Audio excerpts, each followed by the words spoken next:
Death descended upon the imported Italian marble, yet Gabriel Valenti's dark eyes never left the terrified plus-sized waitress, gripping a spilled tray. Everyone else ran screaming. She just stared back. That night, Chicago's most ruthless crime lord asked her one impossible question, and her answer shifted the entire criminal underworld. Sweat pooled at the base of Beatrice Lawson's neck as she navigated the impossibly narrow pathways of Franco's Trattoria on West Taylor Street. She was a fat woman, a fact she never tried to hide, mostly because society never let her forget it. At 300 pounds, Beatrice took up space in a world that constantly demanded women shrink themselves. Her hips bumped against the edges of oak tables, her thick thighs chafed beneath the cheap polyester of her uniform skirt, and her feet throbbed with a dull, incessant ache after 10 hours on the floor. Yet paradoxically, her size made her completely invisible. People did not look at Beatrice. They looked through her. To the wealthy patrons of Chicago's most notorious mafia-linked restaurant, she was part of the furniture. A sweating, breathing table piece that refilled their water glasses and cleared their empty plates. She was the butt of muttered jokes from the kitchen staff and the recipient of pitiful, condescending glances from the rich wives draped in mink coats. But being invisible had its advantages. When people assume you are stupid just because you are heavy, they say incredibly dangerous things right in front of you. Beatrice knew exactly who was laundering money through the restaurant's accounts. She knew that Councilman Harrison was sleeping with his secretary, and she knew that the kitchen manager was skimming off the top of the truffle oil orders. More importantly, she knew exactly who Gabriel Valenti was. Gabriel was the heir to the Valenti crime syndicate. He was a man of lethal grace, with dark, calculating eyes that missed absolutely nothing. Unlike the loud, boisterous mobsters who threw around hundreds to show off, Gabriel was terrifyingly quiet. He always sat at table 9, his back to the wall, nursing a single glass of neat whiskey. Tonight, the air in the trattoria felt different. Thick. Heavy. Beatrice carried a tray of veal parmigiana toward table 9, her breath hitching slightly as she approached. Gabriel was not alone. Sitting across from him was Richard Moretti, a rival boss from the South Side, whose reputation for erratic violence preceded him. Richard was a rat-faced man, sweating profusely, despite the December chill outside. 2 massive bodyguards flanked Gabriel, while Richard had brought 3 of his own. The tension was suffocating. "You're making a mistake, Gabriel." Richard sneered, his voice a low, grating rasp. "The docks belong to me. My father built that territory." "Your father built a legacy," Gabriel replied smoothly, his voice a rich baritone that commanded immediate silence. "You, Richard, built a liability. You are sloppy. Sloppy men attract feds, and feds are bad for business." Beatrice stepped up to the table, her heart hammering against her ribs. "Your veal, gentlemen," she murmured, her voice soft but steady. Richard didn't even look up. "Get out of here, Shamu. Can't you see men are talking?" He spat, waving his hand dismissively. His knuckles brushed against her waist, and he pulled his hand back as if he had touched something vile. Christ, Franco needs to hire girls who don't eat half the inventory. A hot flush of humiliation crept up Beatrice's neck, a familiar burn she usually swallowed down, but before she could step back, she saw it. Gabriel's phone buzzed on the table. For a fraction of a second, Gabriel glanced down at the screen. In that infinitesimal window of distraction, Richard's hand hovered over Gabriel's whiskey glass. Beatrice's sharp eyes caught the subtle flick of Richard's thumb, unstopping a tiny glass vial hidden in his palm. A fine white powder dissolved instantly into the amber liquid. It was seamless. If she hadn't been standing directly above them, staring down to avoid eye contact, she never would have noticed. Gabriel looked back up, entirely unaware. "We are done negotiating, Richard. You hand over the shipping logs by midnight, or we escalate." Beatrice stood frozen. The ambient noise of clinking silverware and murmuring patrons faded into white noise. Her brain worked in overdrive. If she screamed, Richard's men would draw their weapons. If she said nothing, Gabriel Valenti would drink cyanide, or whatever toxic cocktail Richard had just dropped into his glass, and die right in the middle of her section. The resulting gang war would tear Chicago apart, and she would undoubtedly catch a stray bullet in the chaos. She needed to act, not as a hero, but out of pure, pragmatic survival. Beatrice shifted her weight. She feigned a stumble, letting her thick hip crash heavily into the corner of the heavy oak table. The impact rattled the wood. "Oh my goodness, I am so clumsy." Beatrice gasped loudly, her hands flailing. She reached out to catch herself, and in a deliberate sweeping motion, her heavy palm knocked directly into Richard's glass of red wine, sending it shattering across his lap. "You stupid fat cow!" Richard roared, shooting up from his chair. The dark wine stained his $1,000 silk trousers, dripping down onto the marble floor. His bodyguards instantly reached inside their jackets. "I am so sorry. Let me clean that, let me get you fresh drinks," Beatrice babbled, playing the part of the panicking, incompetent waitress perfectly. Without waiting for permission, she snatched Gabriel's poisoned whiskey glass and Richard's empty water goblet, sweeping them onto her tray alongside the broken shards. "Get away from me!" Richard bellowed, swatting at her. Gabriel raised a single hand, stopping his own men from drawing their guns. His dark eyes flicked to Beatrice. He didn't look angry. He looked deeply, intensely curious. He had seen her stumble.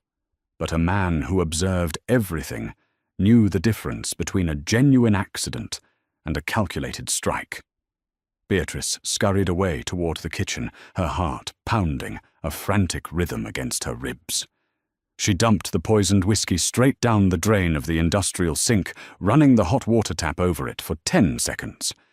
She had just saved a mafia boss, but the real danger, she realized with a sickening drop in her stomach, hadn't even started yet. 10 minutes later, the restaurant had descended into an eerie quiet. Richard had stormed off to the restroom to attempt to salvage his ruined trousers, leaving Gabriel alone at the table. Beatrice took a deep breath, smoothing her apron over her stomach, and picked up a tray with a fresh, perfectly poured glass of whiskey. She walked back to table 9. Gabriel was waiting. He hadn't touched his food. As Beatrice set the fresh drink down, his large, scarred hand shot out, wrapping around her thick wrist. His grip was not painful, but it was absolute. An iron shackle. "You didn't trip Beatrice," Gabriel said. It wasn't a question. He knew her name. That detail alone sent a shiver down her spine. "I saw your eyes before you hit the table. You were looking at my glass. Then you were looking at Richard." Beatrice swallowed hard. She tried to pull her wrist back, but he held firm. "I don't know what you're talking about, Mr. Valenti. I'm just clumsy. My balance isn't great. Do not insult my intelligence, and I will not insult yours," Gabriel murmured, leaning in slightly. The scent of expensive cologne and danger rolled off him. "Richard slipped something into my drink. You saw it. And instead of screaming, instead of running, you threw yourself into the table and took his abuse to get the glass away from me." Beatrice stopped struggling. She looked down into his dark eyes, abandoning the facade of the frightened, dim-witted waitress. Her posture straightened, drawing her full height and width commanding the space she occupied. "If I screamed, his men would have shot up the dining room," Beatrice said, her voice dropping the high-pitched panic she usually used to placate angry customers. "My kitchen manager is hiding behind the bar, crying. I have a busboy whose wife just had a baby. If a firefight breaks out, innocent people die. So I handled it quietly. Gabriel studied her face. He looked at the soft curve of her jaw, the intelligence burning behind her tired eyes. For a moment, the bustling restaurant vanished, and it was just the two of them trapped in a dangerous orbit. Then Richard marched back out of the restroom, his face purple with rage. "This suit is ruined. Valenti, we're done here. You'll have my answer tomorrow." He signaled to his men. "Wait, Richard," Gabriel said smoothly, finally releasing Beatrice's wrist. "Before you go, let me offer you a drink to apologize for my waitress's clumsy mistake." Gabriel gestured to the fresh glass of whiskey Beatrice had just placed on the table. "Drink with me, to future negotiations." Richard scoffed. "I don't drink cheap swill." But the arrogant mobster wanted to show dominance. He reached out, grabbed the fresh whiskey glass, and brought it to his lips. "To your downfall, Gabriel." He downed the amber liquid in one gulp. Beatrice's breath hitched. She watched Richard's throat work. 5 seconds passed. 10. Richard took a step back. A sudden, violent tremor racked his body. His eyes widened in absolute terror as his hands clawed at his own throat. He choked, a horrific gurgling sound escaping his lips before collapsing heavily onto the imported Italian marble floor. His body seized violently, blood frothing at the corners of his mouth, and then he lay entirely still. Screams erupted from the remaining tables. Chaos exploded. Richard's bodyguards drew their weapons, but Gabriel's men were faster, putting 3 bullets into the ceiling.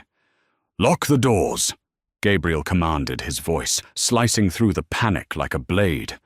"Nobody leaves." Beatrice stood, frozen, holding her empty tray. She looked at the dead man, then at Gabriel. Gabriel stood up slowly, stepping over Richard's lifeless body, and walked until he was mere inches from Beatrice. He loomed over her, a dark shadow of death and power. He reached into his jacket pocket and pulled out a small empty glass vial, the exact vial Richard had used. "He dropped this under the table when you bumped him," Gabriel whispered, showing it to her. "I smelled the bitter almond on the glass you took away. Cyanide." Beatrice felt a cold sweat break out across her forehead. "You knew." "Of course I knew," Gabriel replied softly. He stepped closer, backing her up against a structural pillar. "Which brings me to my problem, Beatrice. You are a waitress making minimum wage. You are treated like garbage by everyone in this room. You owe me nothing." He reached out his knuckles lightly, tracing the soft, flushed curve of her cheek. It was a gesture so intimate, so terrifying that Beatrice forgot how to breathe. "So I am going to ask you one question." Gabriel continued, his eyes locking onto hers with terrifying intensity. "And your answer will determine whether you walk out of this restaurant alive tonight." The heavy silence stretched between them, drowning out the frantic sobbing of the patrons huddled on the floor. "If a powerful man stands before you," Gabriel asked, his voice a lethal velvet whisper, "a man who kills, extorts, and corrupts, and you have the chance to let his enemy murder him, right in front of you, washing the city clean of his sins, why do you save the monster?" Beatrice looked at the dead body. She looked at the terrified rich patrons hiding under their tables, the same patrons who had called her a cow, who had laughed at her sweating in the kitchen, who had never once seen her as a human being. Then she looked directly into Gabriel Valenti's eyes. She didn't blink. "Because a monster who tips 20% and says, 'Thank you,' is better than a saint who spits on my shoes," Beatrice answered coldly. "The good people in this city look at me and see a fat joke, Mr. Valenti. They see a waste of space. But you never looked at me with pity. You just saw a woman doing her job. You're a monster, sure. But you're a monster with manners. And in my world, Loyalty goes to the one who treats me like a human." Gabriel stared at her. The silence stretched so long that Beatrice was sure she was going to die. She braced herself for the gunshot. Instead, a slow, dark smile spread across the Mafia boss's face. It was a terrifying, beautiful thing. "You don't belong in this diner, Beatrice," Gabriel whispered, stepping back and gesturing for his men to clear a path to the door. "Grab your coat." Snow crunched beneath Beatrice's cheap rubber-soled shoes as she followed Gabriel Valenti out the back door of Franco's trattoria. The freezing Chicago wind whipped through her thin polyester uniform, but she barely felt the cold. Adrenaline, thick and metallic, pumped through her veins. She had just watched a man die. Worse, she had allowed it to happen. And now she was stepping into the back of a bulletproof Cadillac Escalade with the city's most feared syndicate boss. Inside the SUV, the heavy doors clicked shut, plunging them into absolute soundproof silence. Gabriel poured 2 glasses of scotch from a crystal decanter in the center console. He handed one to Beatrice. She took it, her hands trembling slightly, but she forced herself to meet his gaze. "You are shaking, Beatrice." Gabriel noted his voice, a low, soothing rumble in the dim light. "But your eyes are entirely calm. It is a fascinating contradiction. I am currently sitting next to a man who just orchestrated a murder via my serving tray," Beatrice replied, taking a slow, burning sip of the scotch. "I think a little trembling is a perfectly rational physiological response. What do you want with me, Mr. Valenti?" "Gabriel," he corrected smoothly. He leaned back against the plush leather, observing her with a predatory stillness. "As for what I want, I require an asset. My syndicate is bleeding. We have a rat, someone feeding information to the feds and to rival families like the Morettis. I have torn my inner circle apart, trying to find the leak, but whoever it is, they are careful. They know how to hide from my men." Beatrice scoffed a bitter sound, escaping her lips. "And what does that have to do with a waitress from the West Side? I don't know anything about your criminal empire." "Exactly," Gabriel said, a dark smile playing on his lips. "You know nothing of our operations, which means you belong to no faction.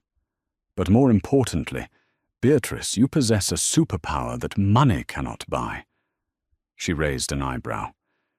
"Being aggressively overweight. Being invisible." Gabriel countered, leaning forward. His proximity made her breath hitch. He reached out his thumb, gently brushing a stray lock of hair behind her ear. "Society has trained people to look past you, to dismiss you. Because you do not fit their narrow, pathetic definition of value, they assume you lack intelligence, perception, and danger. You hear things. You see things. You noticed a sleight of hand tonight that my highly trained bodyguards missed. I want to put you in rooms with my enemies. I want you to be my eyes and ears." Beatrice stared at him, stunned. He wasn't dragging her into his bed or locking her in a basement. He was offering her a job, a wildly illegal, insanely dangerous job. "If they catch me spying, they will kill me," she said bluntly. "They will never catch you," Gabriel promised, his eyes darkening with possessive intensity. "Because you will be with me, and no one touches what is mine." For the next 3 weeks, Beatrice's life transformed into a surreal fever dream. Gabriel moved her into his sprawling, fortress-like estate in Lake Forest. She was given a suite larger than her entire apartment building. But the biggest shock was not the wealth. It was the way Gabriel treated her. He brought in Clara Hughes, a renowned private tailor from Manhattan, demanding an entirely new wardrobe for Beatrice. When Clara instinctively tried to suggest dark colors and vertical stripes, the universal uniform meant to slim down fat women, Gabriel immediately dismissed her suggestions. "She is not hiding," Gabriel growled, standing in the doorway of the fitting room as Beatrice stood awkwardly in a silk robe. Dress her in emeralds, in deep reds and gold. Emphasize her curves. Make them look at her and make them realize she is untouchable. Beatrice felt a hot flush of emotion. For 28 years she had been told to shrink, to diet, to cover up, to apologize for the space she occupied. Gabriel Valenti was demanding that she expand. He looked at her thick thighs, her soft stomachs, and her full hips with a hunger that made her entirely weak in the knees. However, not everyone at the estate shared Gabriel's fascination. Lorenzo Rossi, Gabriel's underboss and oldest friend, despised her. Lorenzo was a sharp-featured, bitter man who wore bespoke suits and carried himself with a terrifying arrogance. She is a liability, Gabriel. Lorenzo snapped one evening in the study, unaware that Beatrice was sitting in the adjoining library, entirely obscured by a massive leather armchair. You are bringing a fat civilian into family business. The other captains are laughing at you. They think you've lost your edge keeping a charity case as a pet. Let them laugh. Gabriel's voice was icy, carrying the promise of violence. And Lorenzo, if you ever speak of Beatrice with that tone again, I will personally remove your tongue. Do we understand each other? Silence stretched out before Lorenzo muttered a stiff, "Yes, boss." Beatrice clutched the book in her lap, her heart pounding. Lorenzo was angry, and angry men were sloppy men. She decided right then that Lorenzo Rossi was the first person she was going to watch.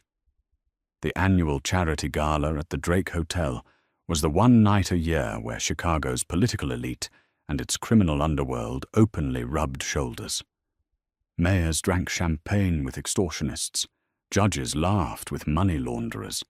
Beatrice stepped out of the Escalade, and the flashing lights of paparazzi momentarily blinded her. She wore a custom, deep ruby-red velvet gown that hugged her heavy breasts and flared beautifully over her wide hips. Diamonds cascaded down her collarbone. She looked like royalty, a stark contrast to the identical surgically enhanced, painfully thin wives of the other mobsters. Gabriel offered his arm. He looked lethal in a jet-black tuxedo, but his eyes softened as they raked over her. "You look magnificent," he murmured, pulling her close. "Are you ready? Just point me toward the lions," Beatrice replied, her chin held high. Inside the ballroom, the strategy began. Gabriel played the terrifying, charismatic leader, drawing a crowd of sycophants and nervous rivals. Beatrice played her part perfectly, the quiet, slightly overwhelmed, heavy-set companion who desperately needed to sit down near the potted palms. She found an alcove near the private VIP smoking balcony.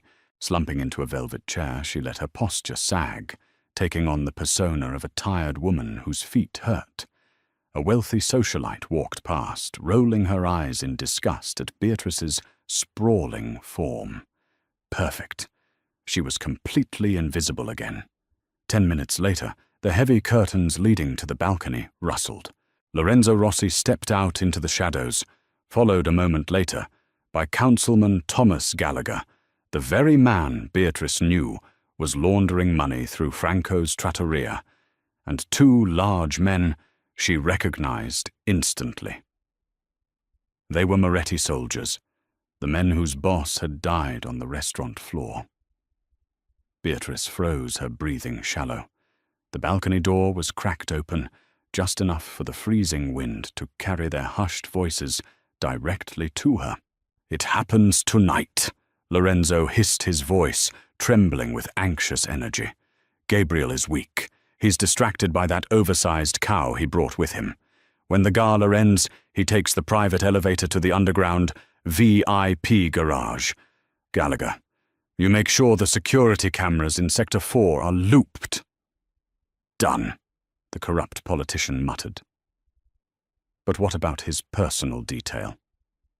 "I've reassigned his main drivers," Lorenzo replied. "My men will be waiting in the tunnel. We light up the Escalade, and the Valenti Empire is mine by morning. The Moretti family gets the south side ports back, just as we agreed." Beatrice felt the blood drain from her face. Lorenzo was the rat. He had orchestrated Richard Moretti's poisoning, perhaps hoping Gabriel would take the blame. But when Gabriel turned the tables, Lorenzo scrambled to arrange a direct hit. She didn't panic. She didn't scream. Beatrice stood up, slowly smoothing the velvet over her hips. She slipped away from the alcove, moving through the crowded ballroom with a surprising, fluid grace. She found Gabriel holding court near the ice sculpture. Catching his eye, she gave him a very specific, slow nod. It was their prearranged signal. I found the knife in the dark. Gabriel immediately excused himself, stepping into a quiet hallway where Beatrice was waiting. "Lorenzo," she whispered, her voice steady but urgent. "He sold you out to the Moretti remnants, and Councilman Gallagher. They're ambushing you in the underground garage. He reassigned your drivers." Gabriel's jaw locked. A terrifying demonic rage flashed in his dark eyes, but it vanished instantly, replaced by a cold, calculating mask. He looked down at Beatrice, and the anger gave way to absolute awe. His underboss, a man who had stood by him for 20 years, was a traitor. But the woman society had deemed worthless had just saved his empire and his life for the second time. "Stay here in the main lobby," Gabriel commanded, softly cupping her face and pressing a fierce, bruising kiss to her forehead. "Do not move until I send my personal guard for you." Beatrice watched him walk away, dialing a number on his phone. He wasn't calling for an escape. He was calling his executioners. An hour later, the gala ended. The news rippled through the high society crowd in hushed, panicked whispers. There had been an incident in the VIP parking garage. A gas explosion, they said. 4 men dead. Councilman Gallagher was reportedly missing. Beatrice stood by the grand staircase, her heart hammering, until the massive glass doors opened and Gabriel walked back in. His tuxedo was impeccable, though there was a faint smear of soot on his white cuff. The entire room seemed to hold its breath as Chicago's undisputed king walked straight past the millionaires and politicians, heading directly for the fat woman waiting by the stairs. He didn't just offer his arm this time. Gabriel dropped to one knee right in the center of the Drake Hotel lobby. Gasps echoed off the marble walls. Gabriel took Beatrice's trembling hand, kissing her knuckles. "Every man in this city thought they could outsmart me," Gabriel said, his voice carrying clearly into the deadly silence of the room. "But they made the fatal mistake of looking right past you. You are my eyes. You are my equal. You are my queen." He stood pulling her flush against his chest right in front of the stunned elite of Chicago. Let them stare. Let them whisper. Beatrice Lawson was no longer invisible. She was the most powerful woman in the underworld, and the monster beside her would burn the city to ashes before he let anyone make her feel small again. Are you blown away by Beatrice's genius and Gabriel's absolute loyalty? This is why you never underestimate someone based on their looks. If you loved this dark, satisfying mafia romance and want more intense stories where the underdog takes over the empire, smash that like button, share this video with your best friend, and subscribe to the channel right now. Drop a comment below. What would you have done at the gala?